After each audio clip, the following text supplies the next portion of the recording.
গত 16 জুন 2026 তারিখে মাননীয় সংসদ সদস্য মোহাম্মদ মুজিবুর রহমান রাজশাহী 1 এবং 17 জুন 2026 তারিখে মাননীয় সংসদ সদস্য জয়নুল আবেদিন ফারুক সংসদের সভাপতির প্রতি ঝুঁকি আর সম্মান জানাবার বিষয়টি সুরাহার জন্য পয়েন্ট অফ অর্ডারে অনুরোধ জানান। বিষয়টি পরীক্ষা নিরীক্ষা করে জানানো হবে মর্মে আমি জানিয়েছিলাম।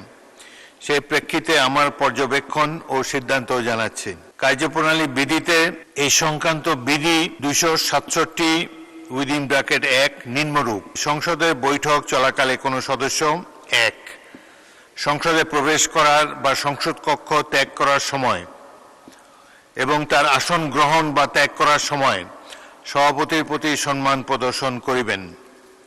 উক্ত বিধিটি 2006 সালে সংশোধন করে ঝুঁকিয়া শব্দটি বাদ দেওয়া হয়েছে।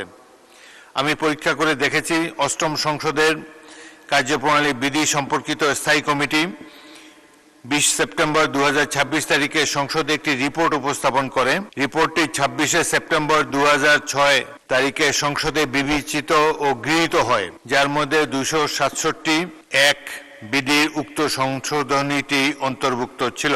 অতএব আমাদের কার্যপ্রণালী বিধির 267 উইদিন ব্র্যাকেট 1 বিধি হইতে ঝুঁকিয়া শব্দটি বাদ দেওয়া হয়েছে।